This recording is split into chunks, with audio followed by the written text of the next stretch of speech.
29 chapters of the Quran begin with letters that make no sense. Alif Lam Meem, Hamim, Yasin, Sad, Qaf. Just letters, disconnected, unexplained, sitting there at the start of surahs like locked doors with no visible keys. The Prophet Muhammad, peace be upon him, recited them but never explained them. His companions asked what they meant. He remained silent. 1400 years later, we still don't know. Or do we? Because every major Islamic mystic, from Imam Ali to Ibn Abbas to Imam Jafar al-Sadiq to al-Ghazali to Ibn Arabi, attempted to decode these letters.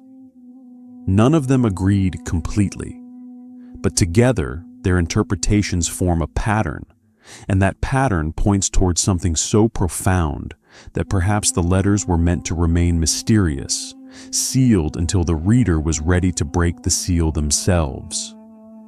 What follows is not one interpretation, but the convergence of multiple traditions. I'll show you what different scholars discovered, where their theories align and where they diverge. By the end, you'll understand why these letters might be the deepest secret in the Quran, not despite their mystery, but because of it. What we know for certain. Before diving into esoteric meanings, let's establish the facts that no scholar disputes. These letters are called al-muqata'at, the disconnected or abbreviated letters. They appear at the beginning of 29 out of 114 surahs. That's roughly 1/4 of the Quran. They're not random. Certain combinations appear multiple times. Alif Lam Meem opens 6 different surahs. Hamim opens 7.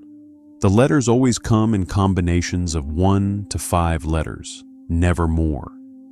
The Prophet, peace be upon him, recited them as part of the Quran. This is critical. They're not footnotes or commentary. They're wahi, divine revelation, as sacred as any other verse. When Muslims recite Surah Al-Baqarah, they begin with Alif Lam Meem before moving to that is the book about which there is no doubt. The letters are part of the recitation, part of the worship, part of the miracle. What the Prophet, peace be upon him, did not do is explain them. Ibn Abbas, his cousin and one of the greatest Quranic scholars, was asked about these letters. He said the Prophet, peace be upon him, knew their meaning but did not disclose it. This is documented in authentic hadith collections. Other companions reported asking about the letters and receiving no answer. This silence is itself significant. The Prophet, peace be upon him, explained thousands of verses in detail, but left these letters untouched. Early scholars took different approaches to this mystery.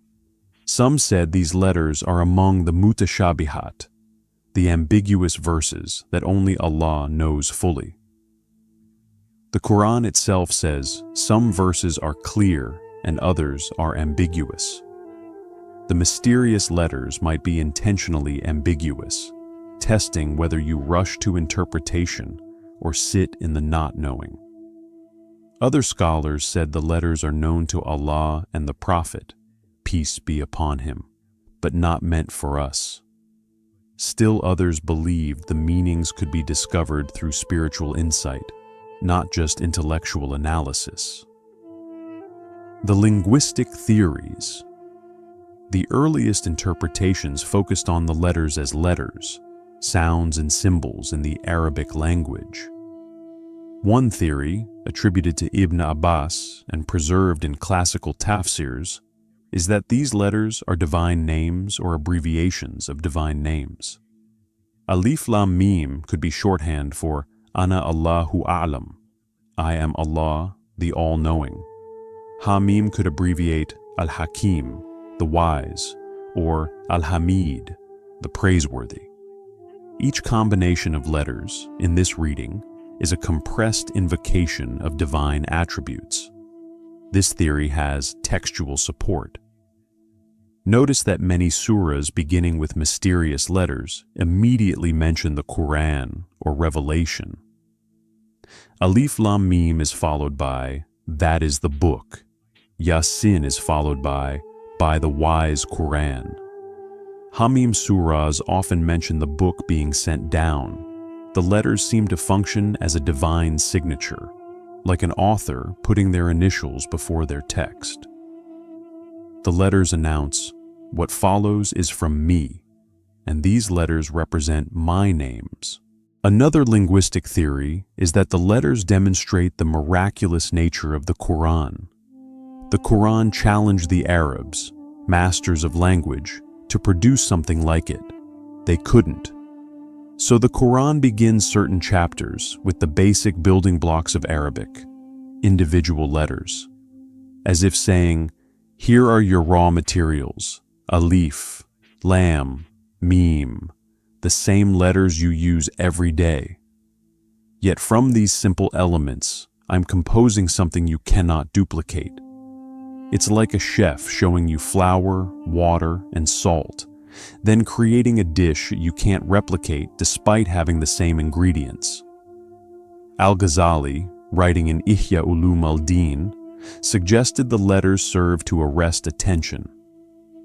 When you hear familiar words, your mind processes them automatically, but when you hear disconnected letters, your mind stops. Alif Lam Meem, what?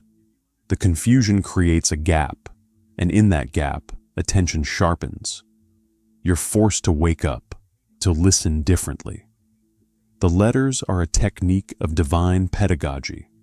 Shake the listener out of automatic reception before delivering the message. Numerical mysteries. Islamic tradition has always recognized that Arabic letters have numerical values. This system, called abjad, assigns each letter a number. Alif equals 1, Lam equals 30, Meem equals 40. When scholars started calculating the numerical values of the mysterious letters, patterns emerged that seemed too precise to be coincidental. Imam Jafar al-Sadiq was particularly known for this approach, though we must acknowledge these teachings come through his students and later interpreters, rather than directly verified texts. According to traditions attributed to him, when you add the numerical values of certain letter combinations, they point to specific durations or prophecies.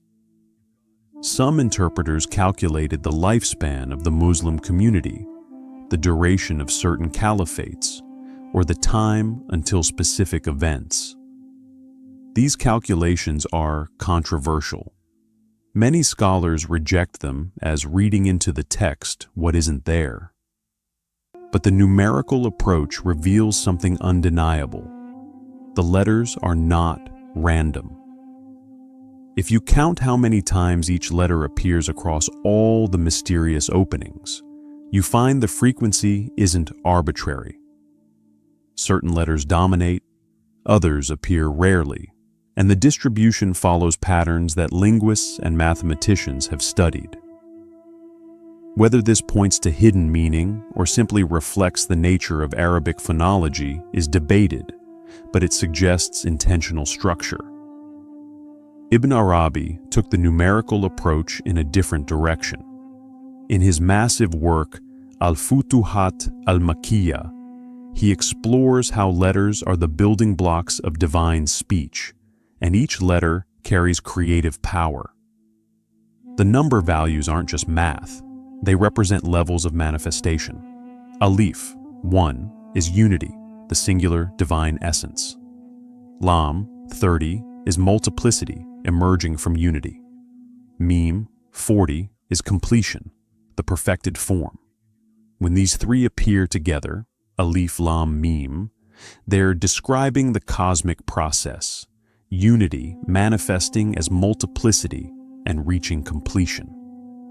What makes Ibn Arabi's approach distinct is he doesn't claim to have decoded a secret message.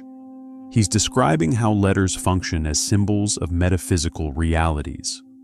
Whether the mysterious letters were intended to convey these specific meanings, he acknowledges, is known only to Allah. But that these meanings are present in the letter structure of existence itself, that he sees as undeniable, sound and vibration. This interpretation is found scattered across Sufi texts, never as a dominant theory, but as a recurring insight. Several mystics noted that when you recite these letters, they create specific vibrational patterns in the body. Try it yourself. Say, Alif Lam Meem, slowly. Feel where each sound resonates. Alif vibrates in the throat and chest. Lam engages the tongue and palate. Meem closes the lips and hums in the nasal cavity. Together, they create a sequence of vibrations moving through the entire vocal apparatus. Some Sufi masters taught that these letter combinations are sonic keys, specific frequencies that, when recited with intention and presence, activate subtle centers in the body. This sounds esoteric, almost mystical, but there's a parallel in Hindu and Buddhist traditions where mantras use sound to affect consciousness. Islamic mystics didn't borrow this idea. They arrived at it independently by experimenting with Quranic recitation as a spiritual practice. The theory goes deeper. According to traditions from early Sufis, whose specific attributions are difficult to verify, each letter of the Arabic alphabet is associated with a divine attribute, and reciting the letter properly invokes that attribute. When mysterious letters open a surah, they're establishing a vibrational field that prepares the reciter's consciousness to receive the meanings that follow. Alif Lam Meem before Surah Al-Baqarah creates one field. Yasin before Surah Yasin creates another. The letters are tuning forks. Al-Ghazali came close to this idea when he discussed the difference between intellectual understanding and experiential knowing. He wrote that some knowledge can only be acquired through practice, not study. You can't learn to swim by reading about it. Similarly, he suggested, the mysterious letters might only reveal their meaning through the act of recitation, embodied practice over time. A person who recites Alif Lam Meem thousands of times with presence might discover something that cannot be explained to someone who only thinks about it. Keys to cosmic structure. Now we enter the realm where mystics diverge most dramatically. Imam Ali, the Prophet's, peace be upon him, cousin and son-in-law, is reported in some traditions to have said, "If I wished, I could load 70 camels with the commentary on the letter Ba, the first letter of Bismillah, which begins the Quran." This statement, whether authentically from him or attributed later by his followers, signals a belief that individual letters contain vast meanings. Building on this principle, some interpreters saw the mysterious letters as representing the fundamental structure of reality. In this view, just as DNA is written in 4 letters, A, T, G, C, that combine to code all biological life, the mysterious Quranic letters are a kind of divine code describing the architecture of existence. The combinations, Alif Lam Meem, Hamim, Yasin, are like chemical formulas, each describing a different aspect of cosmic law. Ibn Arabi developed this most systematically, though we must be careful to note that much of what's attributed to him was elaborated by his students. He taught that the letter Alif represents the vertical dimension, the relationship between creator and creation, heaven and earth, spirit and matter. Lam represents the horizontal, the relationship between created things, multiplicity, the world spreading out. Meem represents completion, return, the circle closing. In Alif Lam Meem, you have the complete formula, vertical descent from unity, horizontal manifestation as multiplicity, return to unity. Different letter combinations describe different cosmic processes. Ha-Mim surahs, according to this interpretive tradition, deal with mercy, rahmah, and wisdom, hikmah, because the sounds and shapes of Ha and Mim carry those qualities. Yasin, which some hadiths call the heart of the Quran, contains the letters that represent the soul, Ya, and the secret, Sin. Each combination is a key to the surah's deepest theme, visible only to those who understand the esoteric dimension of Arabic. This is where we must pause and acknowledge uncertainty. These are beautiful theories, intellectually sophisticated, spiritually evocative. But are they what the letters actually mean? Or are they meanings we're projecting onto mystery because the human mind cannot tolerate not knowing? The honest answer is we cannot be sure. What we can say is that multiple independent traditions arrived at similar insights. The letters are not meaningless, but their meaning is not reducible to simple definitions. The doctrine of divine secrets. There's a hadith, widely cited though with varying chains of transmission, where the Prophet, peace be upon him, says, "For every verse there is an outward meaning and an inward meaning." If this principle holds for verses, it certainly holds for these mysterious letters. Their outward meaning is apparent, their letters, part of the Quranic text, recited in worship. Their inward meaning is sealed. Several scholars, including Al-Ghazali and later mystics, suggested that the mysterious letters represent the category of divine knowledge that is withheld deliberately. The Quran says, "You have been given but little knowledge." Not everything is meant to be known by everyone. Some knowledge is dangerous if accessed prematurely. Some knowledge is meaningless without spiritual preparation. Some knowledge is exclusively Allah's. Humans cannot access it at all, and that inaccessibility itself teaches humility. From this perspective, the mysterious letters are a test.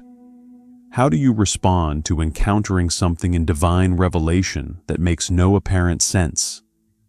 Do you rush to interpretation, forcing meaning where you don't have certainty? Do you dismiss it as unimportant because you can't understand it? Do you trust that meaning exists even when it's hidden from you? The letters measure your relationship with mystery itself. Imam Jafar al-Sadiq is reported, in traditions preserved by his students, to have taught his inner circle that the mysterious letters contain prophecies, divine names, and cosmic secrets. But he insisted these cannot be communicated through normal speech. They must be experienced through spiritual states achieved via purification and practice. According to these accounts, he would sometimes recite the letters repeatedly in meditation, not to decode them intellectually, but to let their reality unfold in consciousness.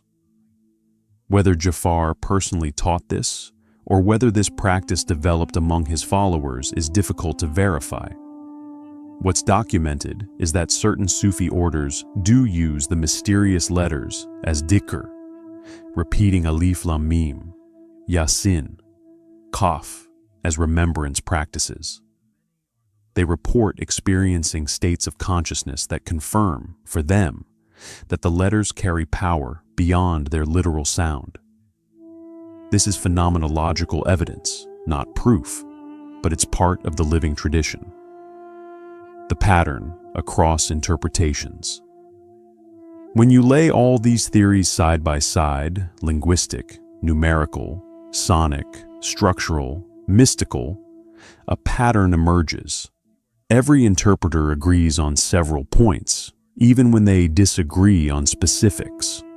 First, the letters are intentional, not decorative. Second, they connect to the content of the surahs they introduce, even if we can't articulate exactly how. Third, they resist complete explanation, maintaining an irreducible mystery. Fourth, engaging with them through practice, recitation, meditation, contemplation, reveals more than intellectual analysis alone. The convergence suggests the letters might function on multiple levels simultaneously. They could be divine names and attention arresters, and vibrational keys and structural codes. Sacred symbols often work this way. They're not reducible to one meaning, but hold multiple valid meanings in tension. A cross is a historical object, the execution device, a theological symbol, redemption through sacrifice, a geometric form, intersection of vertical and horizontal, and more, all true simultaneously. Perhaps the mysterious letters are similar. Alif Lam Meem is abbreviation and invocation and vibration and formula. The error is not in any single interpretation. It's in thinking one interpretation exhausts the meaning. The letters might be designed to mean differently for different people at different stages. A beginner notices their letters. A scholar explores their linguistic patterns. A mystic recites them as practice. Each level is real. The practical dimension. This brings us to what you can actually do with this knowledge. If the mysterious letters contain hidden meaning, how do you access it? Several methods have been transmitted, though we must note these come from various schools and their effectiveness is reported subjectively, not verified scientifically. The first method is contemplative recitation. Choose one letter combination. Yasin is traditional for this practice. Sit in a quiet space after ritual purification. Recite the letters slowly, over and over, for a set duration, typically 11, 33, or 99 repetitions. Don't try to figure out what they mean. Just let the sound move through you and notice what arises in consciousness. Over weeks or months of consistent practice, some practitioners report insights emerging, not intellectual conclusions, but direct knowing that they struggle to articulate. The second method is contextual study. Each time mysterious letters appear, read the surah that follows closely. Look for thematic connections. Alif Lam Meem opens Al-Baqarah. What are the dominant themes?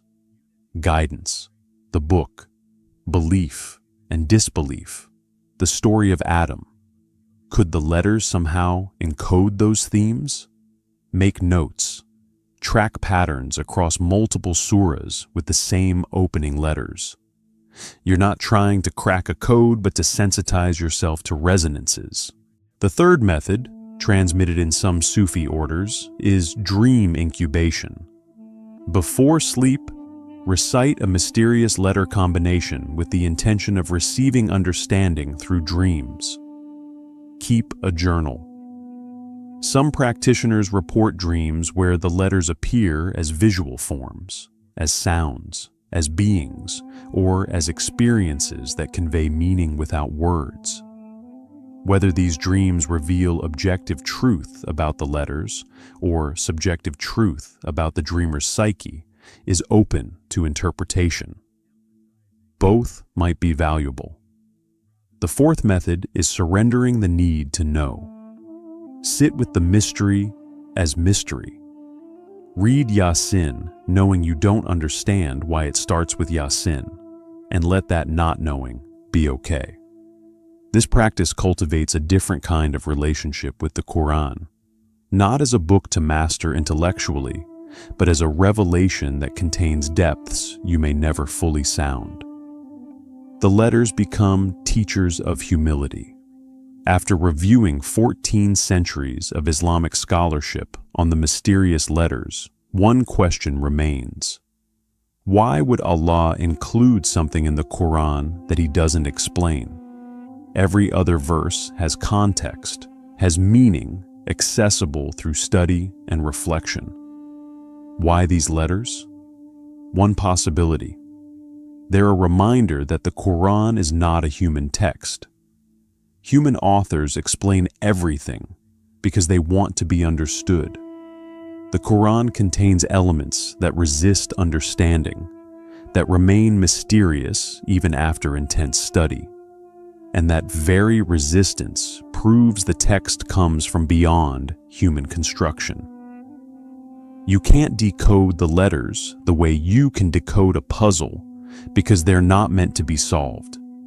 They're meant to be encountered as divine speech that exceeds human comprehension. Another possibility, suggested by scholars across different schools, the letters will be explained, but not yet. Some knowledge is time-locked, meant for a later generation that has developed the spiritual or intellectual capacity to receive it. The companions weren't told the meaning not because they were unworthy, but because the time wasn't right. Perhaps our generation isn't ready either. Perhaps 5 centuries from now, someone will unlock what's sealed for us. A third possibility.